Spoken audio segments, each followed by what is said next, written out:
All right. So on my left, we have Timok, and then further we have Alan.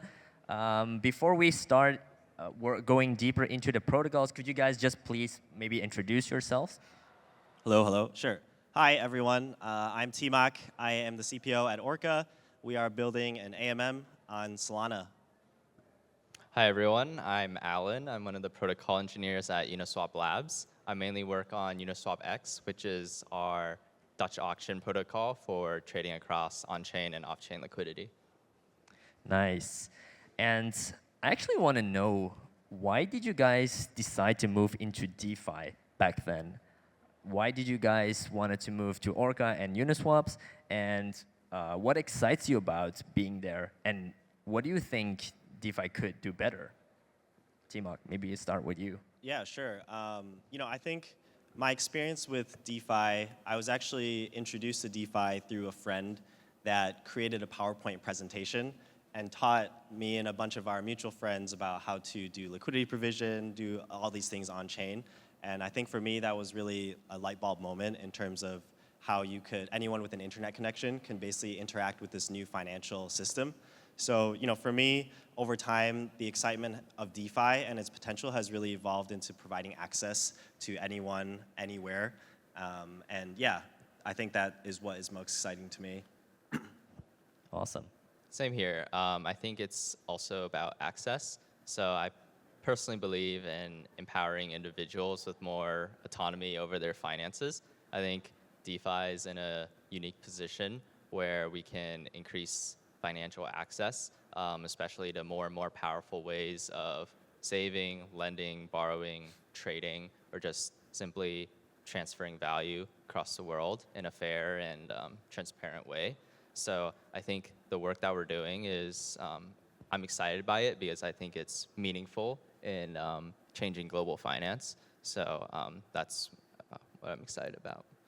Yeah, I think that's a very similar reason for me to be in DeFi. We've talked about why you guys are in DeFi. Is there something that you guys maybe think that DeFi could do better, or any room for improvement? Yeah, I feel like there's so many things that DeFi could do better. For one is making it easier for users to access DeFi. It should really be much easier, just like Web 2 apps, to start using Web 3 apps. I think we're seeing that improve a lot, but I think if we're all honest with ourselves, there's a lot more that we could do there. So a lot of the infrastructure is improving, but there's a lot further we can go. Yeah, I know the work that I do is a lot about optimizing trading and things like that, but I also think that we need to make DeFi 10 times easier to use. I hope to see a world where users have the level of access so they don't need to know what a smart contract is or how gas works and what an L2 is in order to do things on chain. Yeah, I fully agree with that. So yeah, hopefully you guys are working on that, right? So Alan, Uniswap has made the AMM model popular. They started out on Ethereum and have since shifted towards different chains, different L2s. They are by far one of the most OG DeFi protocols in the space. And I think everyone agrees with that Uniswap has gone through an amazing journey. How did it all start, and what are you guys building on now, and what are you guys working on? Yeah, so Uniswap started with the constant product model, with what we all know and love. But we found that it wasn't capital efficient, especially for blue chips and stablecoins, because the liquidity at the ends of the curves don't really get used. So with Uniswap v3, we were able to express price ranges within liquidity positions to improve capital efficiency. And now with Uniswap v4, I'm sure as you heard, we have hooks, which is basically just customizing the behavior of pools. So developers are able to add more and more features within a Uniswap pool.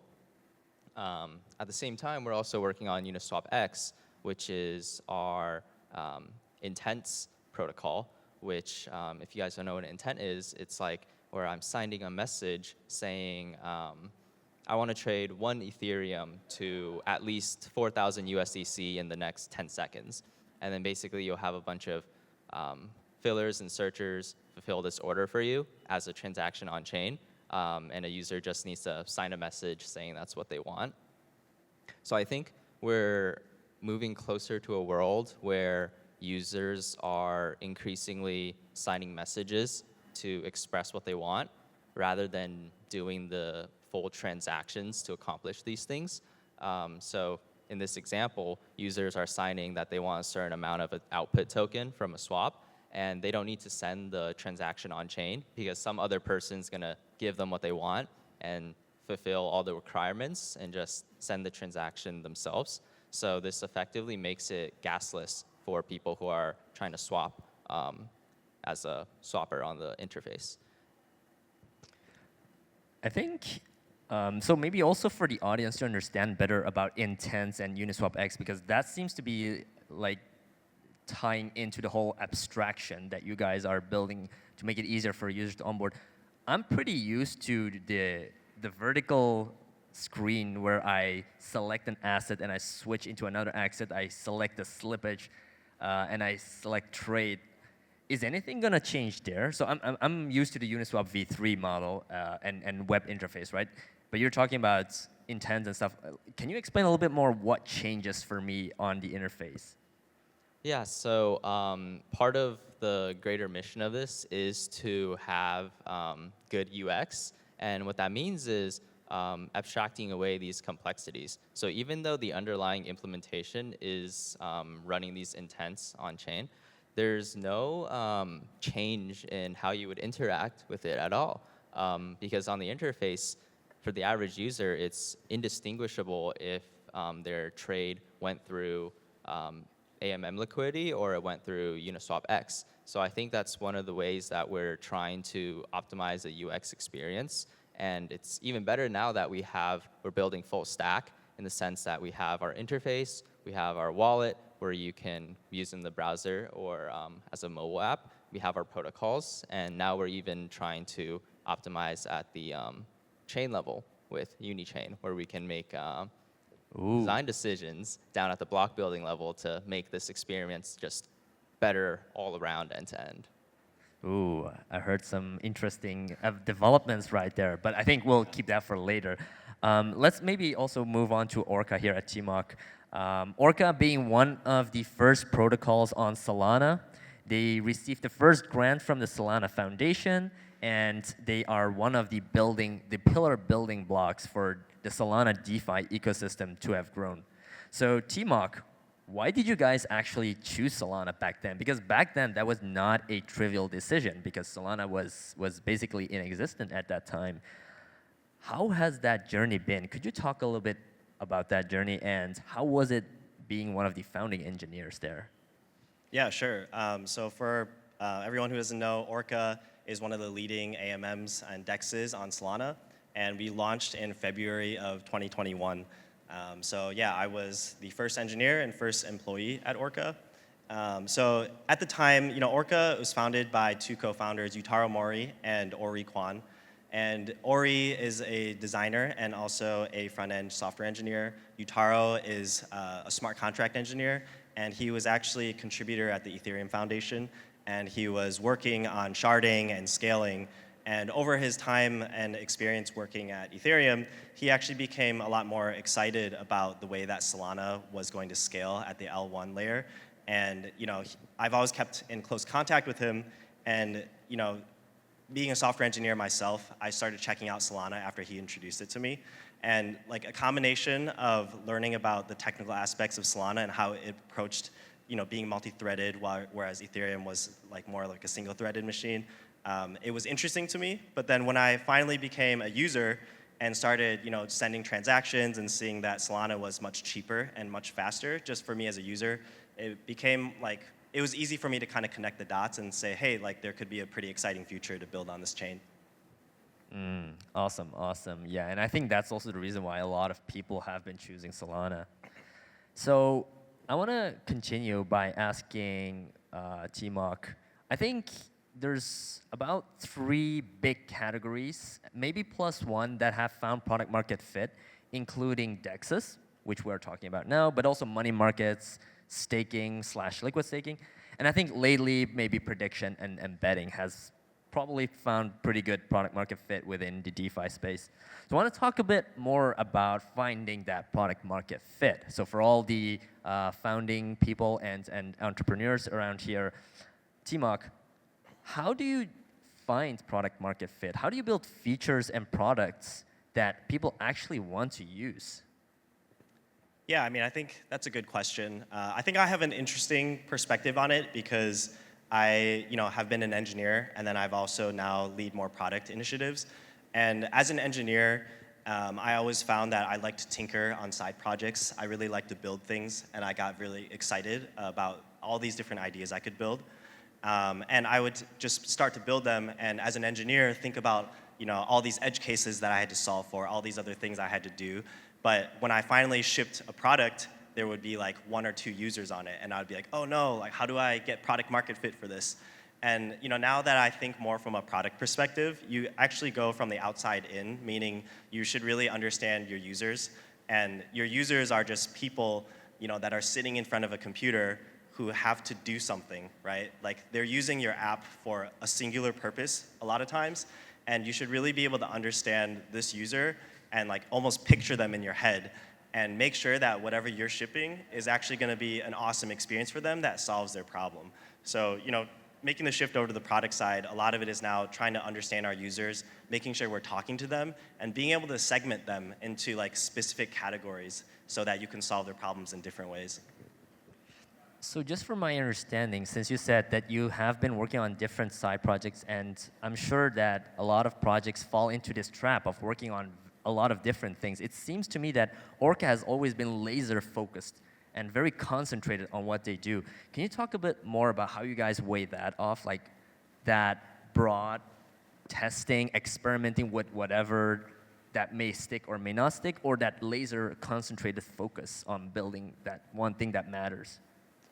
Yeah, I mean, I would actually say we have, I would say being laser focused is one of our learnings that we try to instill into the company, and we have not always been laser focused, and that has actually like worked in our detriment a lot of times. It's very easy to try to do multiple things at once, but when you are a smaller company, we found that it helps a lot more to be laser focused on things. So yeah, I mean, I think right now, there's the ideation phase. Maybe some of you guys have heard about the whole like diverge and converge experience, where at the beginning when you're thinking about new ideas, you want to throw things on the table and create like a yes and environment where ideas aren't really shut down because of like technical infeasibility or other things. And you kind of lay out a world of all these things that you think could be exciting to build. And then after that, you kind of start closing in and you think about what is actually the best value for our investment. And so we do kind of go through these cycles of exploring what is possible and then converging onto what we can realistically ship. So that's kind of one of the processes that we use. Thank you for sharing that. Ellen, it actually also fascinates me for Uniswap how you guys are able to innovate from V2 to V3 and to now V4 and even Unichain. How do you guys balance pushing out novel features and innovation while keeping users safe and able to use these new protocols and smart contracts, which are by nature more slow moving and more like fixed? How do you balance that? Yeah, so I think the key to that is ultimately abstraction. I think we kind of hinted on this earlier with how Uniswap is working with the intent and Dutch auction type stuff. That's just, for the average user, that's just a bunch of mumbo jumbo. And that's not something that they need to understand to be able to benefit from these things. So Uniswap X is another protocol with some innovative features. But for the users, they don't actually know how it works because we've effectively abstracted all of that away so that the swap experience remains the same. But they're able to benefit from increasingly powerful and complex protocols without putting any burden on the user. So I think this is one of the points where we want to make it easier to access better and better things. And one of the other ways that we can also do this is with the Pectra fork that's coming early next year on Ethereum. which is basically going to give us some unlocks with smart wallet functionalities. That's also going to make it easier for us to bundle transactions, do gas sponsorships, so users don't even think about gas. And the more and more that we abstract away these things, we can continue to deliver more and more innovative things to users while making sure that they can still use them and not mess up and compromise their safety in any way. That's very interesting. And actually, a question that I had on my mind, like, are you guys able to work with the Ethereum Foundation very closely in order to like make sure that they improve in the directions that you guys also would benefit? Like, is there any interaction on that way, or? Yeah, we do. Yeah, we do have communications with the Ethereum Foundation, and we put forward our opinions on the developments that are going on there, so we can kind of shape the future in a way that we think would be beneficial for everyone. Were they happy when you guys announced that you would launch on layer 2s and other layer 2s and stuff like that? I'm not sure. I didn't ask them. All right. T-Mark, same question for you. Like, do you guys work very closely with the Solana Foundation? Or the? I mean, we have good relationships with them, but we don't, directly influence the roadmap. But something interesting, I suppose, is Solana Foundation has recently pushed something called token extensions on Solana. Token extensions are a whole new suite of additional functionality you can add to the base token contract, and it does things like allow interest-bearing tokens. It allows you to do like transfer fees. And we've actually seen that this is bringing in a lot of like institutional interest because it allows you to issue like interest-bearing stable coins and a lot of different types of more institutional quote-unquote assets. So we've seen like an increased interest in that. And for example, the Solana Foundation will say, hey, like we have really strong initiatives where we're trying to push the adoption of these types of things on Solana. So we'll definitely partner with them and make sure we're like a good steward of these initiatives. Okay, that's actually very interesting. And the reason why I wanted to ask that is because Orca has announced that they have launched on Eclipse Layer 2. Wow, congratulations, guys. I think that is big. What is the thought process of suddenly moving on to another Layer 2, which is Eclipse, which is an SVM Layer 2? Yeah, thanks. So yeah, it was a big launch for us. It was very fun and a lot of work. But yeah, for those of you guys that don't know, Eclipse is the first Ethereum Layer 2 that runs the SVM. So for us, we believe in the eventual like proliferation and growth of the SVM, similar to the EVM. And Eclipse was one of the very first big high-profile launches of an SVM chain, general-purpose SVM chain. And we saw it as a great opportunity to also experiment and expand with the SVM. And we plan to evaluate all SVM chains in the future, and if it makes sense for us to go there, we would go there. And I guess another thing to add is, Orca launched in 2021 on Solana, and our exposure has really been to a Solana audience. And by launching on Eclipse, it's actually gotten our product in front of a lot of users that wouldn't normally be interacting with Solana apps in general. And we've actually noticed that, based on customer requests and feedback, that a lot of the new users that are coming in and trying us out on Eclipse are coming from Ethereum ecosystem or EVM ecosystem usage. So that's been a cool way for us to get exposure to a new set of users. That's super cool. And I'm actually very excited to try that out myself. I actually have a question, though. Now that we are launching on Eclipse, I'm really intrigued and interested to learn more about Unichain. And how did Uniswap make the decision to go there? It must be like a pretty big effort too. So curious to learn about that. Yeah, so I think to be able to understand that, we should look at how Uniswap trades are being executed on Ethereum mainnet. We see that there's just so much MEV there. So we wanted to think of ways of how we can reduce the MEV leakage or internalize it within the Uniswap system. And one of the concerns is that when people are providing liquidity, there is a cost to that in the form of lever, which is loss versus rebalancing. And to alleviate this, we want fast block times so that there's more granular arbitrages on these pools. So that is shown to improve LP performance. But these fast block times also help for the UX of the people who are swapping.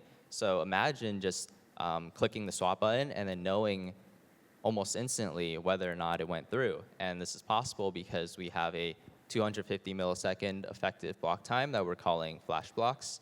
But beyond just a generically performant and powerful L2, there's also other considerations that we made specifically for DeFi.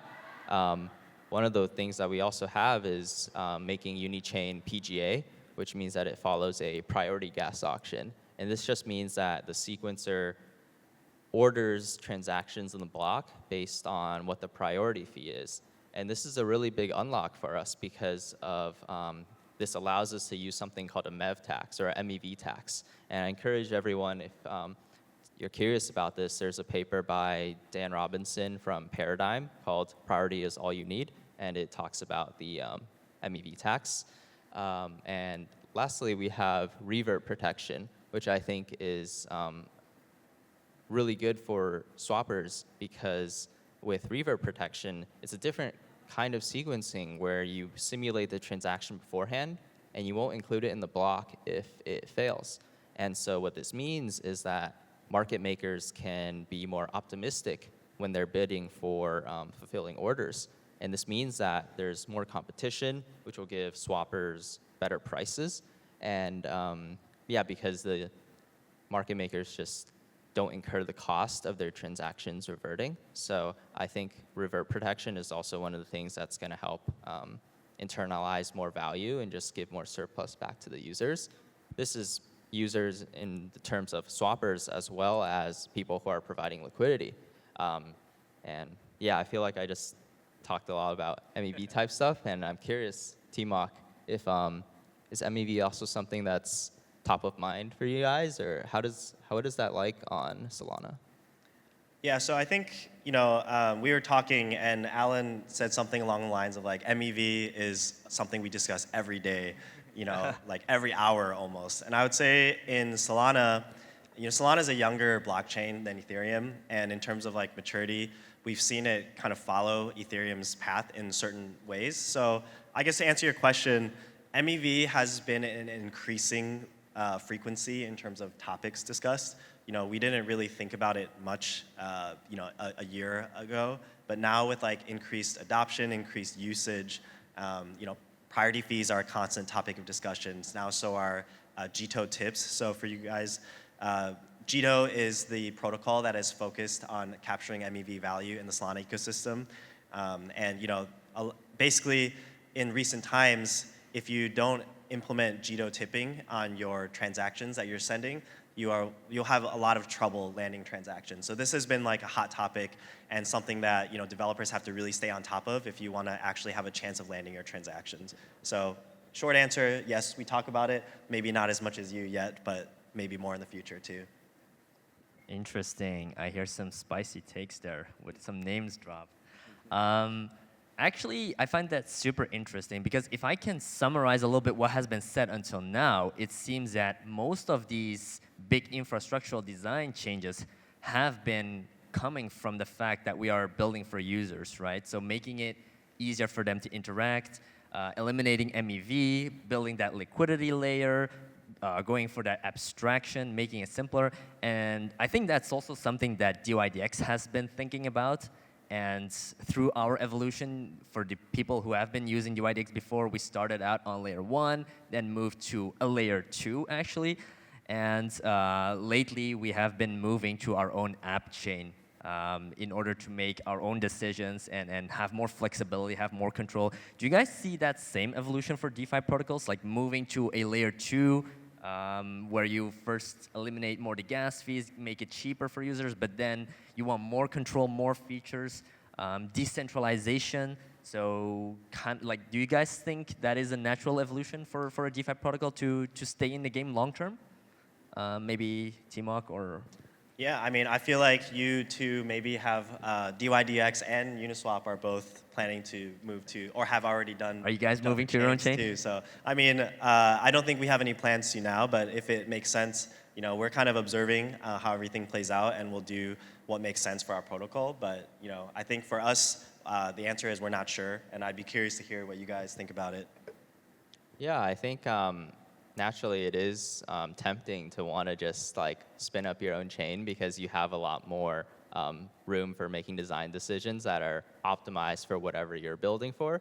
In our case, we're building for DeFi, but that doesn't necessarily mean that it's only for DeFi. Like, because like it's still EVM, like you can deploy anything you want on Unichain. It doesn't even have to be DeFi, but it's just especially sweet if you are a DeFi protocol because we've designed it from the ground up with all the DeFi pain points in mind. So I think there might be more and more of these kind of scenarios where people are optimizing for specific use cases, but it doesn't necessarily need to be that limiting where it's solely for a single app.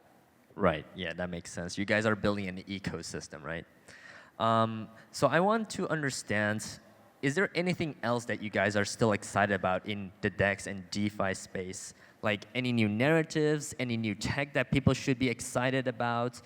Anything that you guys think that excites you for the DEX and DeFi space going forward? Maybe let's start with Alan. Sure. So on the topic of L2s, there's just more and more L2s being spun up in the Ethereum ecosystem. And obviously, this has created a lot of liquidity fragmentation. But looking back on how this kind of cross-chain stuff has been working, the way that we bridge or do cross-chain things now today is so much better than it was 2 years ago. But it's still not there yet. And Exactly. yeah, it's still a very painful experience, and I have been seeing more and more efforts put into optimizing this cross-chain experience, and I hope to see, like, as people continue to focus on this topic, we're going to gradually move to a more unified and fluid ecosystem on Ethereum, and maybe one day we'll have a world where people don't need to think about what chains their assets are on in order to do whatever they want to do. Awesome, awesome. How about Timok? Yeah, I mean, I think something that's interesting to keep an eye on is just all the different types of tokens and assets that are going to be put on chain. So, I think I guess when we think about assets, I tend to think about them, there's like left curve assets and there's right curve assets. On the left curve, you have all these meme coins that are being launched constantly. And on the right side, I think there's actually a lot of interesting stuff happening on the right side too. For example, we've all heard like RWAs, real world assets, they're gonna be tokenized. I think we're actually seeing some interesting use cases that are only possible in DeFi for RWAs, specifically around like tokenized treasuries, which I think is pretty interesting. So the idea is that you have an illiquid bond in the real world market, but now there are projects that are issuing tokenized versions of that so that you can keep your bond in the real world, but you can also participate in DeFi. So it's almost like a weird type of liquid LST derivative for real world assets. So I think we've actually been seeing a lot of increased adoption there, and there's a lot of new projects that are partnering with us to bring like Mexican bonds or Brazilian bonds on chain. So I think that has been a pretty interesting novel use case that I'm excited about. Awesome. So new, exciting asset classes, new types of tokens. I heard meme coins as well. I know that on Solana, meme coins are all the craze. Do you guys have any plans to go deeper in that direction, like the meme coins, or do you think that is a past narrative? Yeah, I mean, meme coins are the hottest topic now. I think that if you were ever in denial of meme coins, at this point, I think everyone should have completely accepted that they are something that's here to stay. I would say, as we've seen Doge, Bonk, WIF, I think that the idea of cultural tokens and narratives is something that I think it's here to stay. I don't think it'll always be front and center, but I think it'll at least be a cyclical thing. So I guess the way we think about it, we won't dive directly to target meme coins specifically, but in terms of providing tools that are able to serve and users that want to create tokens or want to get liquidity for new assets, I think we approach it in a very holistic way. Whereas we should build the tooling to support whoever wants to participate in permissionless tokenized trading if they want to. Right, right. And that is also a similar approach that we take at dYdX. And I'm assuming that Uniswap maybe also has like a similar take, or do you guys focus on meme coins at all? I think that the protocol is good for making any kind of swaps you want, and meme coins happens to be one of the things that people are interested in transacting with, so it's great. Right. All right, all right. No, thank you very much for this amazing panel. If I may sum it up, the DeFi is here to stay. We are building blocks that makes it more accessible for the masses, step by step and point by point. So thank you very much for this amazing panel, everyone. Give it up for Timok and Alan. Thank you, Kai. Thanks.